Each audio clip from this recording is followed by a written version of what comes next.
बाकीचे लोक दोष द्यायचे की बाबा आईचं एवढं दुखतंय, तुला अभ्यासाचं एवढं काय पडले, अभ्यास करून तरी काय मिळवणार आहे तू. पप्पा म्हणले मी सांभाळतो, तिला हे समाधान वाटेल की बाबा माझी मुलगी अधिकारी झाली, तिच्या आत्म्याला समाधान होईल. मला एक स्वप्न पडलं होतं की मी पेढे वाटते लोकांना की बाबा मी JRF झाले असं. आणि माझी आई माझ्या डोक्यावरून हात फिरून सांगते की बाळा तू MPSCच करायला पाहिजे.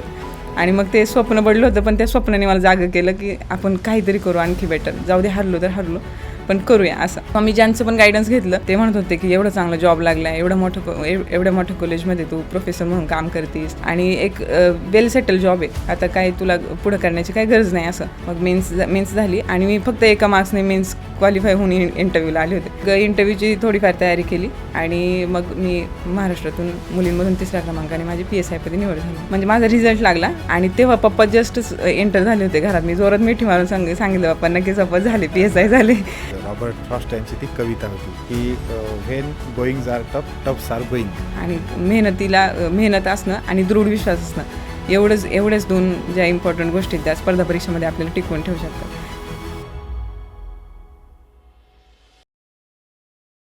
मित्रांनो नमस्कार, कसे आहात सगळे. मित्रांनो, एखाद्या प्रवासामध्ये जिथं आपल्याला जायचं आहे तिथं पोहोचण्याची शक्यता खूपच कमी आहे, पण तरीही आपल्याला जायचं आहे. ही जी जिद्द असते, ती जिद्द तो प्रवास सोपा करू शकते का, तो अवघड करू शकते का, कशा पद्धतीनं आपण तिथपर्यंत पोहोचू शकतो, अशा अनेक प्रश्नांची जे मोहोळ आहे ते आपल्या मनामध्ये अनेकदा उठत असतं. स्पर्धा परीक्षेचे विद्यार्थी हे अशाच प्रश्नाभोवती सतत फिरत असतात. आपल्या सगळ्यांना माहीत आहे की स्पर्धा परीक्षा हा आत्ता सोपा प्रवास राहिलेला नाही. लाखो लोकांमधून काही लोकांमध्ये निवडून येणं, त्या सगळ्या परीक्षा पास करत करत तो पेशन्स ठेवत तिथपर्यंत जाणं हे नक्कीच सोपं नसतं. आणि ग्रामीण भागातल्या एखाद्या मुलीसाठी तर ते नक्कीच खूप अवघड गोष्ट आहे, आजही आहे. एवढी जी स्पर्धा आहे ती स्पर्धा तोडून स्वतःला विजेता म्हणून त्या ठिकाणी घेऊन जाणं हे नक्कीच अवघड काम आहे. तर आज आपल्या पॉडकास्टमध्ये हा सगळा प्रवास कसा होता तो प्रवास आपल्यासोबत शेअर करण्यासाठी आपल्या पूर्ण महाराष्ट्र राज्यातून मुलींमधून 3ऱ्या क्रमांकानं PSI म्हणून उत्तीर्ण झालेली अश्विनी भोसले आपल्यासोबत आहेत. अश्विनी, खूप खूप स्वागत आहे नमस्कार या पॉडकास्टमध्ये. सगळ्यात पहिल्यांदा मला हे विचारायचं आहे की स्पर्धा परीक्षा आपण दिली पाहिजे, अधिकारी पदावर आपण गेलो पाहिजे, हा जो विचार आहे हा सगळ्यात पहिल्यांदा मनात कधी आला होता? सर, मी 10वी उत्तीर्ण झाले होते.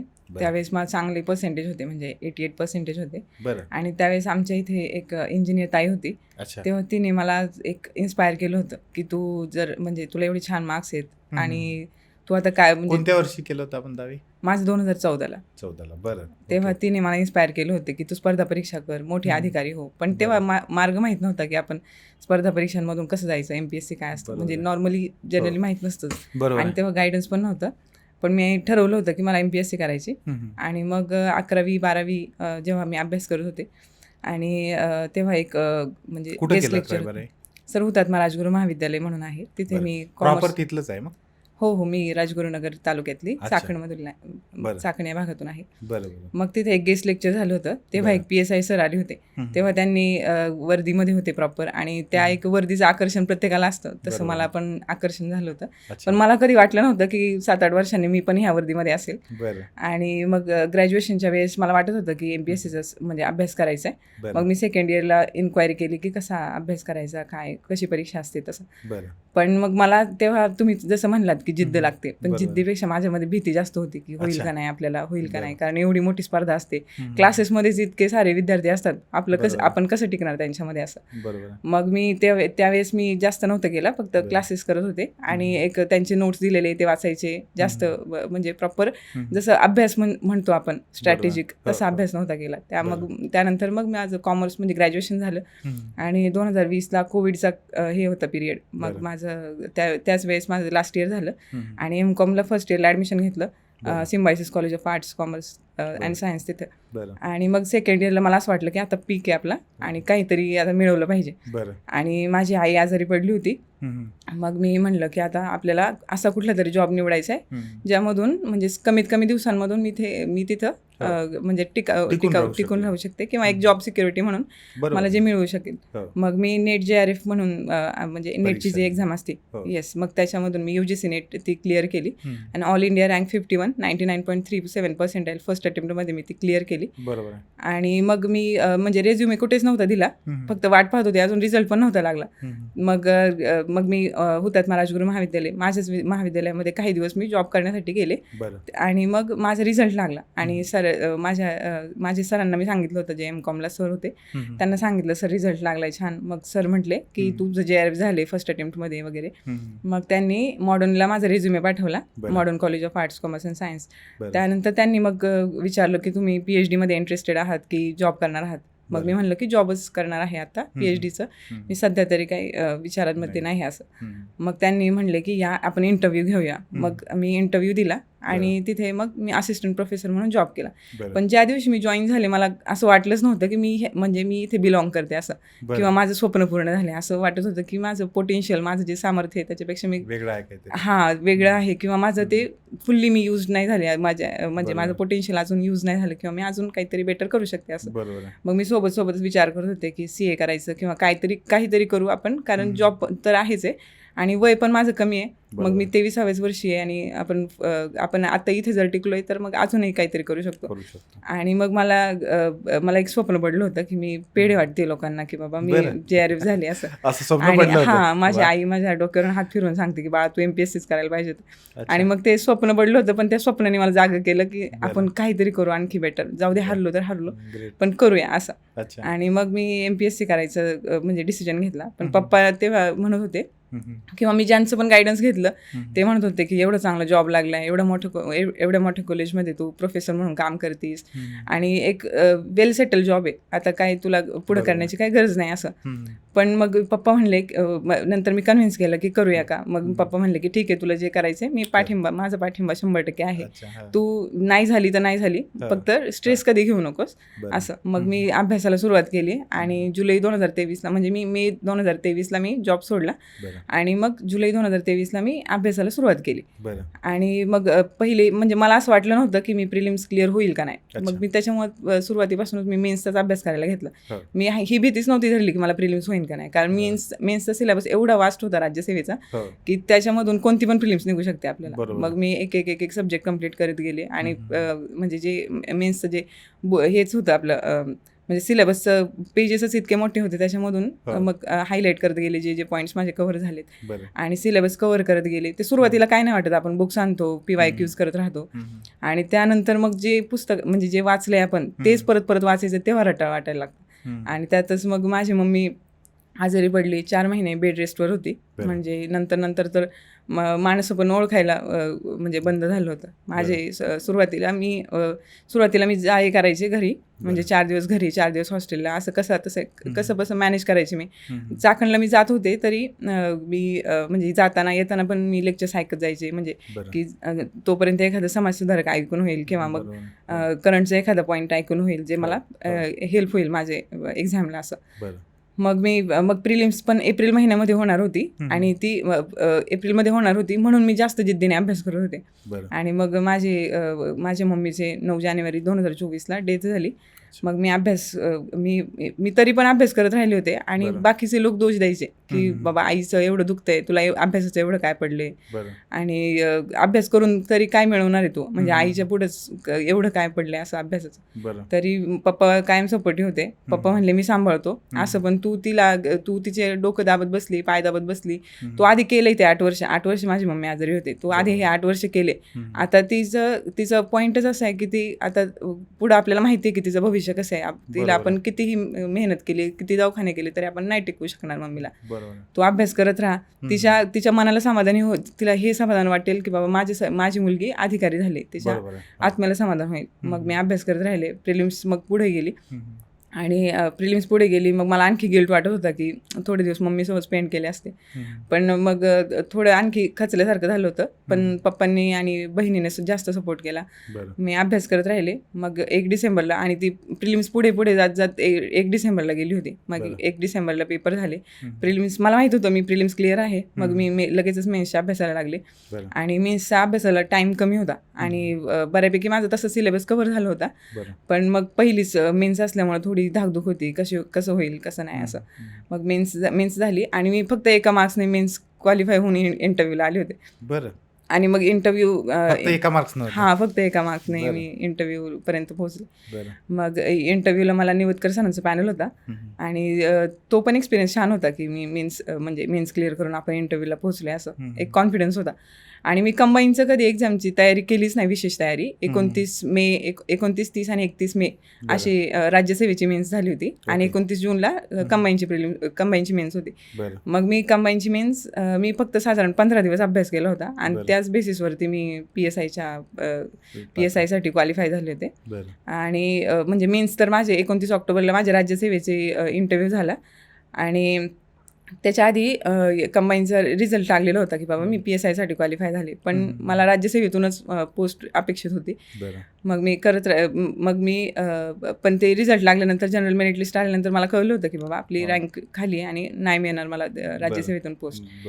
मग मी म्हणलं की PSI ठीक आहे, मला PSI तरी म्हणजे आधार एक मला कुठली तरी पोस्ट मिळेलच असं. मग मी त्यानंतर मग नोव्हेंबर आणि डिसेंबरमध्ये मी ग्राउंड करत होते. ग्राउंड करताना पण 1 महिना मला बेड रेस्ट होतं, कारण सुरुवातीला आपण एकतर अभ्यास करत असतो 2-3 वर्ष, एक्सरसाइज काहीच नसते आणि त्यामुळे मग माझे म्हणजे फिजिकल एवढं चांगलं नव्हतं आणि मग म्हणजे ग्राउंड करत राहिले आणि मग 9 जानेवारी 2026ला ग्राउंड झालं. आणि जेव्हा ग्राउंड झालं तेव्हाच आम्हाला माहित होतं की ग्राउंड क्लिअर झाले, याचा अर्थ आपल्याला PSI पोस्ट मिळते. मग इंटरव्ह्यूची थोडीफार तयारी केली आणि मग मी महाराष्ट्रातून मुलींमधून 3ऱ्या क्रमांकाने माझी PSI मध्ये निवड झाली. कसं वाटलं त्यावेळेस? तेव्हा असं वाटलं की बाबा काहीतरी मिळाले याचं सॅटिस्फॅक्शन तर होतं, पण पप्पांच्या चेहऱ्यावरचा आनंद जास्त होता की पप्पांना सगळ्यात पहिले पप्पा समोरच आले. म्हणजे माझा रिझल्ट लागला आणि तेव्हा पप्पा जस्टच एंटर झाले होते घरात. मी जोरात मिठी मारून सांगितलं पप्पांना की पप्पा झाले PSI झाले, कारण ग्राउंड नंतर माहित तर होतं की आपण PSI झालेलो. वाटलं असेल ना की आयुष्यभरासाठी तो क्षण आपण कैद करून ठेवला? हा, तो कैद करून ठेवला पाहिजे असं वाटत होतं. वेगळा क्षण राहतो तो. हो, कारण बोलण्यामध्ये की बाबा PSI झाले, पण ते रिझल्ट वरती आपलं नाव बघणं हे सगळ्यात जास्त इम्पॉर्टंट आहे. बरोबर आहे. अश्विनी, तुझा हा सगळा प्रवास मी जेव्हा ऐकत होतो तेव्हा एक गोष्ट मला जाणवली. तू सुरुवातीपासून हुशार होतीस. तू नेट केलंय, JRF सारखी परीक्षा पास केली, आधी पण तुला खूप छान मार्क्स आहेत. पर्सेंटाईल मला वाटते तुला 99 पॉईंट काहीतरी पर्सेंटाईल होते. हो, मी खूप सारे मुलं पाहतो जे हुशार असतात, पण आपण पास नाही झालो तर काय या भीतीवर ते मात नाही करू शकत. तू मात्र त्या भीतीवर मात करून विपरीत परिस्थितीमध्ये सुद्धा पास केलं. हे कसं शक्य झालं? सर, माझ्यात ना मला म्हणजे हुशार असण्यापेक्षा ना आपलं सातत्य आणि जिद्द खूप जास्त महत्त्वाचे. तरी पण हे शब्द एक्सटर्नल मोटिवेशन आहे की समजा जिद्द करा किंवा सातत्य, एकाग्रता, हे फक्त म्हणण्याच्या गोष्टी आहे. पण आपल्याला जर मिळवायचंच आहे, आपण ठरवले की आपल्याला मिळवायचंच आहे आणि रोजचं टार्गेट ठरवले तर ते कम्प्लीट करण्यापलीकडे काहीच नाही. मग असं वाटतं म्हणजे आपण जर ते करत गेलो तर ती भीतीवर आपण आपोआप मात करू शकतो. हो, पण त्यासाठी पहिलं पाऊल टाकलं पाहिजे. हा, केल्याने होत आहे रे, आधी केले. तुझं हे उदाहरण सांगतं, कारण मी बरेच मुलांना बघतो पहिलं पाऊलच टाकायला लोक तयार होत नाही. हुशार असतात, त्यांना वाटतं हे नाही झालं तर काय, आणि जोपर्यंत पहिलं पाऊल टाकणार नाही तोपर्यंत दुसरं पडणारच नाही ना, सुरुवातच होणार नाही. ते सुरुवातीला तू जेव्हा प्रिलिमचा अभ्यास केलास त्यावेळेस कुठले चॅलेंज तुला जास्त गेले होते? सर, मी प्रिलिम्सच्या आधी मेन्सचा अभ्यास केला होता. मला वाटतं ते माझ्यासाठी जास्त युजफुल होतं, कारण मेन्स आपण राईट स्ट्रॅटेजी काय आहे? आधी प्रिलिम करायला पाहिजे की मेन्स करून मग प्रिलिम केलं पाहिजे? सर, आता डिस्क्रिप्टिव्ह पॅटर्न आहे, तर ऑब्जेक्टिव्ह पॅटर्नसाठी हे बेटर होतं की मेन्स जर कव्हर झाले तर ते प्रिलिम्सला हेल्पफुल होतं. आता डिस्क्रिप्टिव्ह पॅटर्न आहे, तरी पण मला असं वाटतं की मेन्सचा आधी अभ्यास झालेला पाहिजे आणि मग प्रिलिम्सचा मग आपल्याला कॉन्फिडन्स येतो, कारण ऑलरेडी जर आपली प्रिलिम्स क्लिअर झाली आणि मेन्सचा अभ्यासच नाही मग जास्त टेन्शन येणार त्याच्यापेक्षा. दोन्ही परीक्षेमध्ये, मुख्य परीक्षेत आणि पूर्व परीक्षेत काय डिफरन्स आहे बरं? सर, ऑब्जेक्टिव्ह पॅटर्नमध्ये मेन्सचा सिलेबस हा खूप जास्त होता आणि प्रिलिम्स जर मेन्स क्लिअर आहे म्हणजे मेन्सचा अभ्यास झालेला आहे तर मग प्रिलिम्सला काही प्रॉब्लेमच येत नाही. ओके. आणि प्रिलिम्स जवळपास 25% भाग होता मेन्सचा. बरं. आता डिस्क्रिप्टिव्हमध्ये वेगळं आहे. बरं. आता तू डिस्क्रिप्टिव्हचा पण अभ्यास करते आहे. Yes sir. डिस्क्रिप्टिव्हमध्ये सगळ्यात जास्त चॅलेंजेबल काय आहे? सर, रिटर्नची प्रॅक्टिस जास्त पाहिजे आणि वेळेमध्ये सर्व क्वेश्चन सॉल्व्ह होणं, तेवढ्या वेळात तेवढं लिहिता येणं. टाइम मॅनेजमेंट जास्त इम्पॉर्टंट आहे. बरं. बाकी तर मला असं वाटतं की जे ऑब्जेक्टिव्ह आले ते प्रिलिम्स क्वालिफाय करतात आणि जे मेन्सचा अभ्यास करत होते त्यांना प्रिलिम्स ही जास्त चॅलेंजिंग आहे. आता मी डिस्क्रिप्टिव्हची पण परीक्षा ती पास केली, नंतर मी ऑब्जेक्टिव्हमध्ये पण आता खूप साऱ्या मुलांना बघतो आता तू ऑब्जेक्टिव्हची पण दिलेली आहे 24ची हो. आणि आता तुला डिस्क्रिप्टिव्हचा पण अनुभव आहे, पुढे तू करते आहे. डिस्क्रिप्टिव्हमध्ये जेव्हा आपण तयारी करतो तेव्हा आपण तू म्हटलं तसं मेन्सवर जास्त फोकस करतो, प्रिलिम करत नाही आणि मग ऑब्जेक्टिव्हमध्ये नेमकं उलटं होतं. ह्या दोन्हींचा जर मेळ घालायचा असेल तर काय केलं पाहिजे? म्हणजे दोन्ही पण निघलं पाहिजे, दोन्हीकडे आपली मास्टरी आलीच पाहिजे, अशी काय स्ट्रॅटेजी आहे? समजा जर फ्रेशर आहे की त्यांना आता पुढची एक्झाम द्यायची तर त्याच्या म्हणजे आपला टाइम किती राहिला त्याच्यावरती आहे आणि प्रिलिम्स साधारण 1-1.5 महिना तरी फोकस होऊन प्रिलिम्स केलं पाहिजे आणि मग येस सर, कारण प्रिलिम्स जर पासच नाही झाली तर मग मेन्सला काही उपयोग होणार नाही. मेन्सचा अभ्यास जर आपण करून ठेवलेला असेल आणि आपल्याला असं वाटतंय की आपण प्रिलिम्स क्लिअर होणार आहोत तर मग मेन्स आणि प्रिलिम्स हे दोन्ही सायमल्टेनियसली आपण करू शकतो. केलं पाहिजे. येस. या दोन्हीमध्ये कॉमन पार्ट किती आहे? सर डिस्क्रिप्टिव्ह पॅटर्नचा मी अजून तरी पूर्ण फोकस नाही, अजून अभ्यास केलेला नाही, पण ऑब्जेक्टिव्ह मध्ये वेगळं होतं. पण कंबाईनच्या परीक्षेमध्ये किती कॉमन आहे? सर कंबाईनची एक्झाम म्हणजे साधारण तर मग 50% भाग आहे सारखा. फक्त वेगळेपण काय येतं की RTI RTS आहे, परत ICTचा भाग ते वेगळे पण येतं. बाकी राज्यसेवा प्रिलिम्सचा जो अभ्यास आहे तो म्हणजे कंबाईन मेन्सचा आहे. म्हणजे 50% तरी भाग आपण दोन्हीकडे सारखाच आहे असं म्हणू शकतो. तू जेव्हा अभ्यास करत होती तर तेव्हा तुझं शेड्यूल कसं असायचं? म्हणजे सकाळचा अभ्यास जास्त तुला मानवायचा की संध्याकाळी किंवा दुपारी, कसं असायचं? सर मला असं वाटतं की दिवसाची सुरुवात कशी होते ना ते जास्त इम्पॉर्टंट आहे, कारण जर सकाळी आपली एनर्जीने हे झालं किंवा आपण ठरवले रात्रीचे जे टार्गेट ठरवले ते सकाळी जर आपण पूर्ण केलं तर मग दिवस पण छान जातो. मग माझं टार्गेट असं असायचं की सकाळी 2:30 ते 6:30 अभ्यास करायचा, त्यानंतर 6:30 पासून तर 7:30 ते 6:30 येस 4 तासाचा माझा पहिला स्लॉट असायचा आणि त्यानंतर मग मध्ये तू उठायची किती वाजता?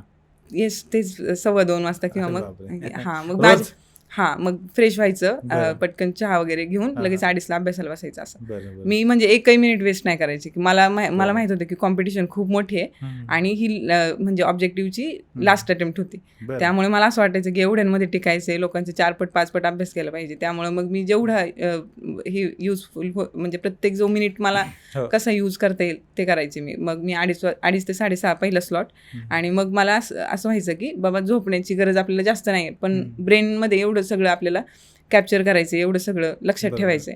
तर मग म्हणजे मेडिटेशनला मी जास्त इम्पॉर्टन्स दिले. तर मग मी साधारण 1.5 तास कधी 1 तास पण मेडिटेशन करायचं, म्हणजे व्हिज्युअलाइज करायचे की आपण आतापर्यंत कसं करत आलो, त्याच्यानंतर आपला अभ्यास म्हणजे कुठं आहे, GS 1, 2, 3, 4 हे टॉपिक्समध्ये ह्यामध्ये कुठं आहोत आणि अजून आपल्याला कसं करणार आहे आणि माझं त्यानंतर मी म्हणजे रिझल्ट लागल्यानंतर माझे काय रिॲक्शन असणार आहे, मग मी कुठं असणार आहे, हे सगळं मी व्हिज्युअलाइज करायचे.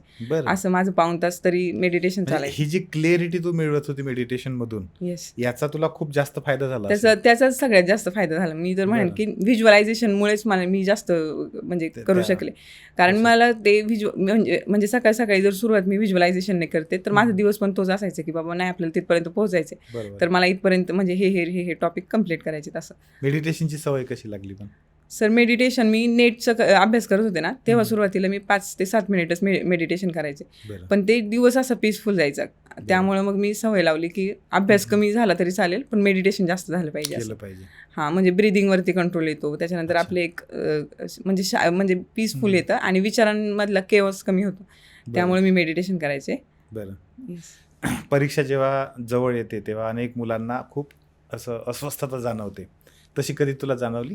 सर मला नेहमीच अस्वस्थता जाणवायची, म्हणजे मी मेडिटेशन जरी करत होते तरी पण ते की लास्ट अटेम्प्ट आहे. मी त्यामुळे जास्त करून मेडिटेशन करायचे की बाबा आपल्याला म्हणजे मला स्ट्रेस खूप जास्त यायचा. त्या स्ट्रेसला मात करायला मेडिटेशनचा फायदा झाला? त्याचाच फायदा झाला जास्त करून, कारण मी खूप जास्त गोंधळायचे की बाबा लास्ट अटेम्प्ट आहे, मी खूप जास्त प्रेशर घ्यायचे. कधी घरचे म्हणायचे की तू दे सोडून अभ्यास आणि आपले दुसरं काहीतरी कर, पण एवढं स्ट्रेस घेऊ नका असं. पण मी मेडिटेशन फक्त सकाळी नाही करायचे, तर मग दुपारी पण जेवण करून मी थोडा वेळ शांत बसायचे, परत संध्याकाळी पण 6:45 ते 7 म्हणजे 15-20 मिनिट मेडिटेशन करायचे. आणि या पद्धतीने कव्हर केलं. रिव्हिजनचं शेड्यूल कशी करायचे? सगळ्यात पहिलं म्हणजे जेव्हा सिलेबस कव्हर झाला त्याच्यानंतर की असं व्हायचं की एक सब्जेक्ट कंप्लीट केलाय, नंतर दुसऱ्या सब्जेक्टला लागल्यानंतर पहिला सब्जेक्ट परत विसरला जायचा.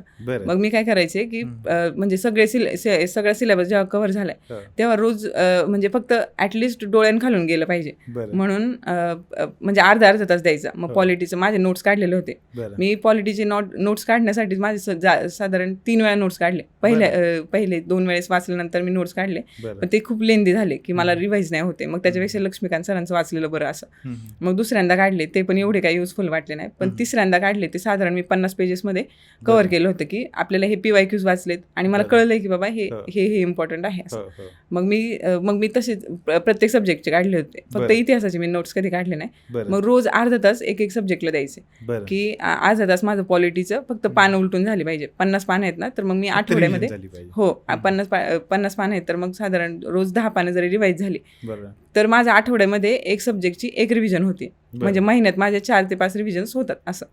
मग मी सगळ्या सब्जेक्टचं असंच करायचे. परत मॅप रिडिंग ह्याचं असेल, भूगोलाचं म्हणजे एक दिवस इंडियाचं करायचं, एक दिवस वर्ल्ड जिओग्राफी, एक दिवस म्हणजे महाराष्ट्राचं, असं मॅप रिडिंग करायचे 15 मिनिटं आणि अर्धा तास बाकीचं मग जे फॅक्च्युअल आहे ते. मग सगळ्या सब्जेक्टचं असंच अर्धा तास, पाऊण तास. आणि सायन्सला जास्त वेटेज होतं राज्यसेवेला, प्रिलिम्सला. मग मी तिथं पण की साधारण 20 प्रश्न असतात तर मग म्हणजे वेटेजनुसार जसं इनपुट असेल तसं आउटपुट. मला इतिहास पहिले जास्त हार्ड जायचा, तर मग रोज एक चॅप्टर वाचायचं. साधारण 10 चॅप्टर आहेत म्हणजे समाधान महाजन सरांच्या बुकमधून, तर मग रोज एक चॅप्टर वाचायचा. अशी मंथली माझ्या म्हणजे एका महिन्यामध्ये 3 रिव्हिजन्स व्हायचे. असं एक सब्जेक्ट कम्प्लीट करायचं. हे जे आपण म्हणतो ना, पहिल्यांदा आपल्या जेव्हा लक्षात येतं की पुढे पाठ मागे सपाट होत आहे, तेव्हा अनेक लोक हारून जातात. त्यांना वाटतं की मी अभ्यास खूप करतो पण सगळं विसरून जात आहे. तर त्यावेळेस मग त्यांनी काय केलं पाहिजे अशा वेळेस?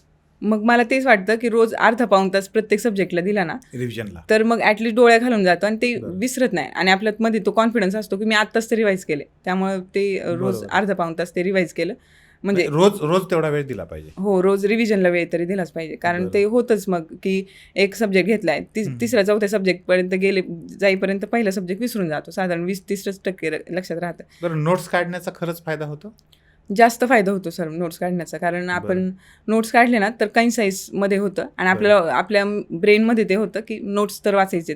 कारण पुस्तक वाचायचं म्हणलं की पुन्हा परत ते एवढं वाचायचं. मार्केटमध्ये खूप साऱ्या नोट्स असतात, तरी पण स्वतःच्या नोट्स काढल्या पाहिजे. हो, स्वतःचे नोट्स काढले पाहिजेत सर. नोट्स काढताना आपण पहिलेच आपले 2-3 रिव्हिजन्स झालेले असतात, त्यामुळे आपण तेवढं कन्साइज वाचतो. आणि नोट्स काढण्याच्या आधी पण ना, जर आपण PYQs वाचले आणि मग बुक्स पण वाचले तर मग त्याच्यानंतर नोट्स काढावे. डायरेक्ट नोट्स काढण्यापेक्षा आधी हे करून मग तिकडे गेलं. हा, म्हणजे आपल्याला हे कळतं की आयोगाचं हे काय पॅटर्न. प्रॅक्टिस कशी करायची तू प्रश्न सोडवण्याची? मी म्हणजे पहिले जेव्हा माझा सिलेबस कव्हर झाला त्याच्या म्हणजे माझा साधारण जेव्हा 60 ते 70% सिलेबस कव्हर झाला त्याच्यानंतर मग मी डेली पेपर सॉल्व्ह करायचे. आणि डेली म्हणजे की आज मी जर म्हणजे एखाद्या अकॅडमीचा आणून पेपर सॉल्व्ह केलाय तर मग पुढचे 1-2 दिवस फक्त आयोगाचं बघायचं. म्हणजे की 2024चा बघितला, नंतर 2023चा, परत 2 दिवसांनी मग एक अकॅडमीचा सॉल्व्ह करायचा, परत मागचे 2 वर्षांचे, असा म्हणजे आयोगाचा आणि म्हणजे अकॅडमीचे असे सायमल्टेनियसली मिक्समध्ये करत राहायचे. साधारण किती पेपर सोडवले असतील? सर मी प्रिलिम्सचे साधारण 45 तरी सॉल्व्ह केले असतील. पुरेसे होते असं वाटत होतं त्यावेळेस? हा, म्हणजे टाइम मॅनेजमेंटसाठी आणि आपलं तिथं प्रेझेन्स ऑफ माइंड कसं होतंय किंवा मग आपली स्ट्रॅटेजी कशी वर्क करते ते इम्पॉर्टंट होतं. जेव्हा परीक्षेमध्ये तू गेली त्यावेळेस मग टाइम मॅनेजमेंट साधला तसा बरोबर प्रॅक्टिस? हो, एकदम बरोबर. कारण मी हे पण ठरवून ठेवायचे की मी म्हणजे आपल्याला जर 2 तासाचा म्हणजे राज्यसेवा प्रिलिम्सचा जर आहे पेपर तर त्याचे साधारण 1 तास आपण आतमध्ये जातो, तर त्या 1 तासाचं सुद्धा मॅनेजमेंट होतं. म्हणजे तिथं अर्धा तास पाऊण तास आधी जाऊन आपल्याला कंटाळा नाही आला पाहिजे. कारण मग मी अकॅडमीजमध्ये सुद्धा जायचे ना, तर मग तिथं पण मी 1 तास आधी जाऊन बसायचे की आपल्याला प्रॅक्टिस झाली पाहिजे. तिथं पण ते पण टाइम तोच देतात की जो ह्याला असतो, आयोगाचा टाइम असतो तो. मग तिथे 1 तास आधी जाऊन बसायचं, कारण तिथं पण बोर झालं तर मग पेपरवर परिणाम होणार आहे, झोप आली तर. म्हणून मग तो टाइम मी प्रॉपर मॅनेजमेंट केलं होतं की बाबा हे कसं करायचं 2 तासामध्ये, आणि पहिला सब्जेक्ट कोणता घेणार आहे. आता कंबाईनला कसं होतं की 1च तासामध्ये आपल्याला सॉल्व्ह करायचं, तर तिथं आपण हा सब्जेक्ट आधी तो सब्जेक्ट नंतर हे नाही करू शकत. फक्त आपण की मॅथ्स रिझनिंग आपल्याला लास्ट ठेवायचे आणि बाकीचे सब्जेक्ट आधी उरकून घ्यायचे. तर मी राज्यसेवेला कसं करायचे की माझा पॉलिटी फेवरेट होता, मग पॉलिटी, जिओग्राफी जे जे सोपे आहेत ते आधी बघून घ्यायचे. म्हणजे मग जर अवघड कोणता वाटला तर मग त्याच्यामुळे बाकीच्या याच्यावर परिणाम नको व्हायला. कारण करंट आधी घेतला ना, एकदमच वेगळा आला एखादा करंट अनप्रेडिक्टेबल, तर मग बाकीच्या सब्जेक्टवरती परिणाम होईल. म्हणून मग जे फेवरेट सब्जेक्ट आहे ना, आपल्याला माहिती आहे त्याच्यामध्ये मार्क्स येणारचे, तर ते आधी सॉल्व्ह करून घ्यायचे. आणि मग जे हार्ड आहेत जसं की हिस्ट्री आणि करंट हे अनप्रेडिक्टेबल असल्यामुळे ते लास्टला घ्यायचे. असं. ग्रेट, मस्त. ही जी स्ट्रॅटेजी तू राबवलीस त्यावेळेस ती अशी कुठे कागदावर वगैरे लिहून काढली होती?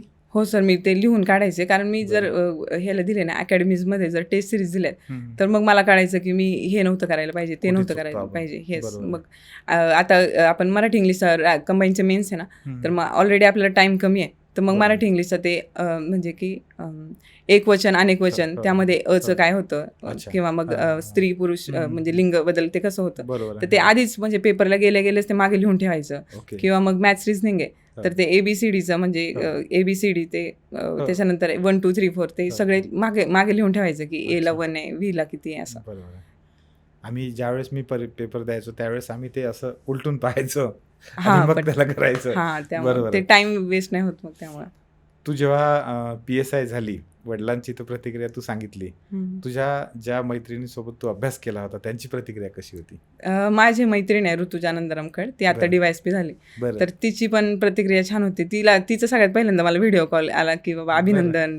कारण तिची पण इच्छा होती की मी क्लास 1 व्हावं. आम्ही सोबत राज्यसेवेची मेन्स केली होती. माझी फर्स्ट अटेम्प्ट होती. तिची साधारण कुठे आता ती DYSP आता 2024 ऍडमधून झाली, अजून जॉईनिंग नाही झालेलं. ती ASO म्हणून आहे मंत्रालयामध्ये. ग्रेट. मग तिच्यासोबत केला होता मी अभ्यास. ज्या मैत्रिणी लागल्या नाही किंवा अजून त्यांनी तयारीच सुरू नाही केली अशांच्या प्रतिक्रिया काय होत्या? सर, मी MPSCच्या क्राऊडमध्ये जास्त माझ्या मैत्रिणी नव्हत्या. ती एकच होती जी मला गाईड करणार होती. कारण मी जास्त करून आयसोलेटेड राहायचे की आपला म्हणजे कमी लोकांमध्ये अभ्यासाची पद्धतच वेगळी होती. मी वेगळ्या पद्धतीने, कारण मला असं वाटायचं की मी एकटी राहिले तर मी जास्त अभ्यास करेन असं. बरोबर आहे. बरेचदा काय होतं, मी जेव्हा स्पर्धा परीक्षेचा अभ्यास केला होता तेव्हा मला एक वाक्य खूप प्रेरणादायी वाटायचं. रॉबर्ट फ्रॉस्ट यांची ती कविता होती की when goings are tough, toughs are going. मला ते नेहमी असं वाटायचं की अरे हार्ड जात आहे ना, म्हणजे आपल्या आयुष्यातला हार्ड टाइम निघून जात आहे. तुला असं एखादं कोणतं कविता, वाक्य, अभंग असं काही होतं की जे तुला सतत प्रेरणा देत होतं?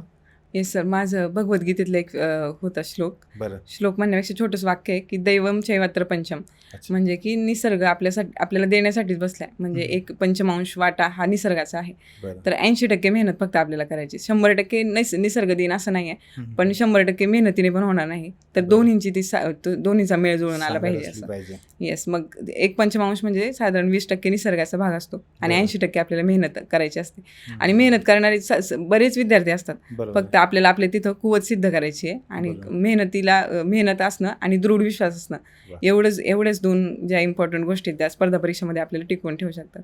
कारण बाकी सगळ्या मोटिवेशनल गोष्टी ह्या म्हणजे एक दिवस आपल्याला मोटिवेट करू शकतात, 2 दिवस मोटिवेट करू शकतात, जिद्द, एकाग्रता, पण आपलं जे इंटरनल मोटिवेशन आहे ते जास्त इम्पॉर्टंट आहे असं मला वाटतं. ग्रेट, छान. आता पुढचा प्रवास कसा असणार आहे? सर, आता तरी मला असं वाटतं की मी PSI साठी जे योगदान द्यायचं आहे मला, किंवा मग तिथं कर्तव्यनिष्ठेने हे करेल ट्रेनिंग. लोक असं म्हणतात की PSIची नोकरी लेडीजसाठी तरी खूप जास्त टफ आहे, त्रासदायक आहे. तुला कधी भीती नाही वाटली? सर, मला असं वाटतं की चॅलेंजिंग आहे, पण आपल्याला लाईफ पण एकच आहे. जेवढे चॅलेंजेस फेस करता येईल तेवढे करावे. कारण खरोखर मनापासून?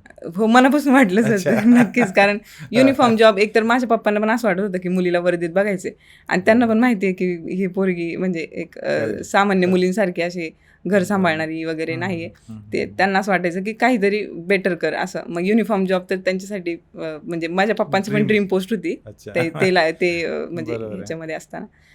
आणि मग त्यांचं स्वप्न पूर्ण झाल्यासारखं वाटतं मला. खूप छान वाटतं ना? हो. आता ज्या मुली खास करून तुझ्यासारख्या ग्रामीण भागातून आहेत आणि खूप साऱ्या समस्यांना त्यांना रोज सामोरं जावं लागते, पैसा किंवा ह्या सगळ्या गोष्टी आहेतच, ह्या अडचणी आहेतच, पण त्यांच्याशिवाय प्रॉपर त्यांना गायडन्स मिळत नाही.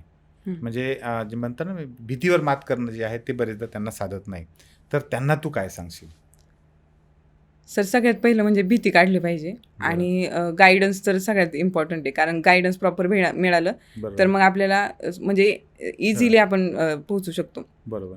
जसं मला गायडन्स प्रॉपर मिळाल्यामुळे मी फर्स्ट अटेम्प्टमध्ये राज्यसेवेचा इंटरव्ह्यू देऊ शकले. आणि साधारण फक्त 15 ते 20 दिवसांच्या अभ्यासाने मी कंबाईनची म्हणजे PSI काढू शकले. कारण कंबाईन करणं हा माझा फोकस नव्हता. मग तसं जर ग्रामीण भागातून कुणी करत असेल तर गायडन्स घेणं मला असं वाटतं की आणि प्रॉपर स्ट्रॅटेजी असणं. कारण खूप आपल्याला कंबाईन करण्यासाठी किंवा PSI होण्यासाठी अगदीच 10-10, 12-12 तास अभ्यास करण्याची गरज पडत नाही. फक्त स्ट्रॅटेजी प्रॉपर पाहिजे की म्हणजे कंबाईनची प्रिलिम्स क्लिअर करणं तर इझी आहे, मेन्सला मराठी इंग्लिशला जास्त वेटेज आहे. तर मग त्यानुसार अभ्यास केला पाहिजे असं वाटतं. तशी स्ट्रॅटेजी प्रॉपर तयार केली पाहिजे. स्ट्रॅटेजीने अभ्यास केला पाहिजे. खूप छान. तुझं खूप अभिनंदन आणि पुढच्या तुझ्या वाटचालीसाठी ज्ञानज्योती एज्युकेशन आणि 3S टॉक दोन्हींकडून खूप खूप शुभेच्छा. Thank you so much.